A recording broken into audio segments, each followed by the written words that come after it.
While others can find forests unsettling in the dark, I always found that there was something uniquely tranquil about walking through a forest at night. There would be no one but me and the sound of the wind through the trees, the rustling of small animals through the leaf litter, and the sound of the forest floor crunching beneath my boots. I had decided to take a walk through the wood of my hometown. I always did this when life got too much, and today I need to clear my head. Peace and quiet, I said to myself, as I began the hour or so walk I had taken countless times before. The walk ended at a beautiful lake that I used to play around in when I was a child, and that's where I had to be, where I needed to be. The lake always had a way of making me feel great nostalgia for a past life I wished I could go back to, a life I would never forget. The moonlight lit most of my trail, and for a while I had no need for my torch. The forest made its familiar sounds. What I wasn't expecting was a low grumble of thunder in the distance. Oh no, please don't rain. I wasn't dressed properly for a storm, but nothing was going to stop me from my destination. I continued. I knew the woods like the back of my hand. Every tree, every rock was like a navigation tool for me. The lake wasn't far, maybe half an hour or so away, and that's when I heard something that caught me off guard. A laugh. I'm sure it was. It was faint and clearly off in the distance. It was a woman's laugh. Not a maniacal laugh, but a playful giggle. This was enough to make me feel somewhat uneasy. However, I told myself that it must have just been the sound of the forest or some sort of animal, and I continued on. I made it to the lake and found a place to sit. The moonlight bounced off the water, illuminating the whole lake. I grabbed a stick and moved through the lake, listening to the sound of the water gently ripple. I sat there for a long time and had completely forgotten about the giggle I heard earlier. I didn't want to leave, but the hour was growing late and thought it was about time I get back. So I stood myself up, and then I gasped. Across the lake there was a woman. She caught me by surprise. Why was she out here this late? I noticed that, strangely, she was naked. She wasn't horrifying, but beautiful. However, it was a cold night, so my immediate thought was that she was in danger. Hello? You alright? She didn't respond, just stood there looking at me and smiling. There was a low rumble of thunder again, and the approaching clouds started to cover the moon. I couldn't see her anymore. All I heard was a quiet giggle across the lake. All the hairs on the back of my neck stood up. Didn't know why. I wanted to go around the lake and try to help her, but something was telling me that I needed to leave. Now. I turned around and started to go back the way I came. But every step I took, I heard the unmistakable sound of footsteps behind me. I felt eyes on me like daggers on the back of my head. I didn't turn around. I was scared.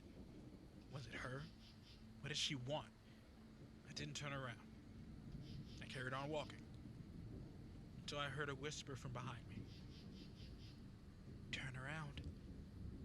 I jumped out of my skin and quickly turned around to find her behind me, standing with her arms straight down by her side like a soldier standing to attention. I turned on my torch and pointed it at her. There was something not right. Her teeth were black and her eyes, they had no iris, just two white eyes with a pair of tiny pupils.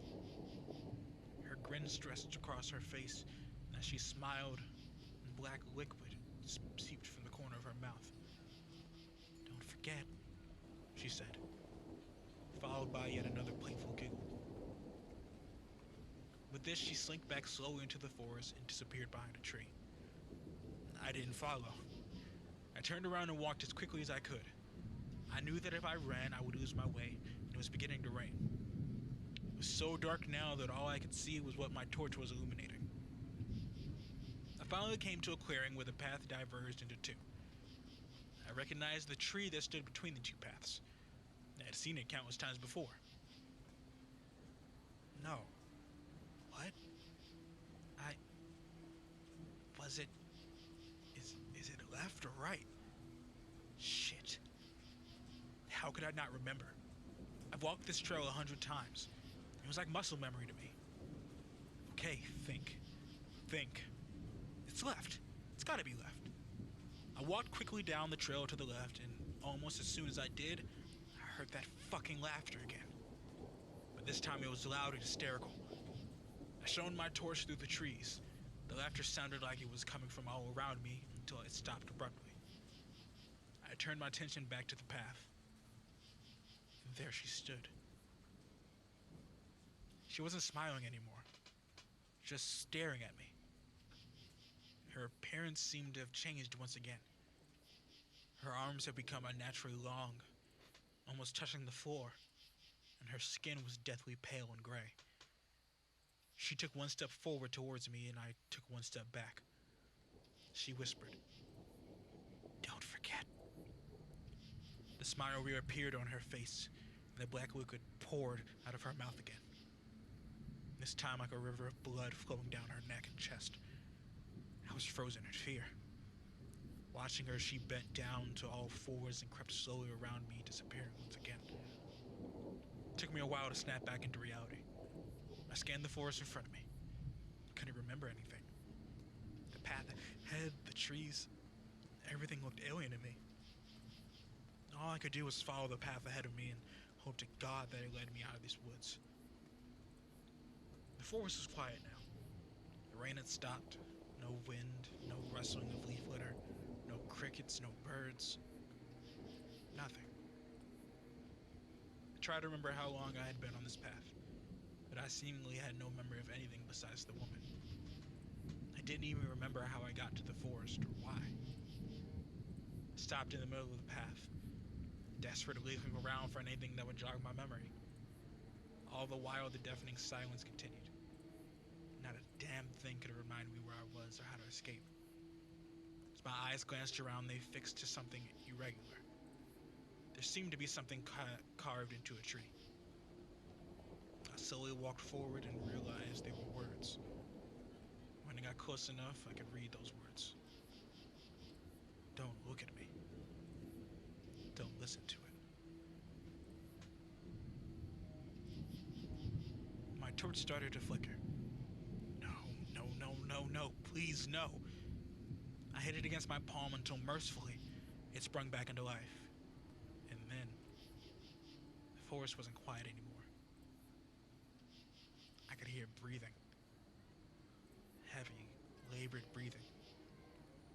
Almost like someone having an asthma attack.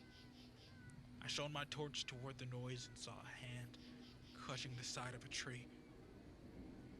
I couldn't see the body, just the hand, but it was so far up the tree that this thing must have been at least 8 feet tall. The breathing didn't stop, and my torch began to flicker again. As whatever this thing was began to move, it tilted its head slowly around the tree to look at me. 2 huge, white eyes gazed into my soul. I wanted to close my eyes and press my hands over my ears, but I was frozen again. "Look at me," it said. It then took a slow, giant step from behind the tree to reveal itself to me. The smile had returned to its face, and it never looked more unnatural than it did at the moment.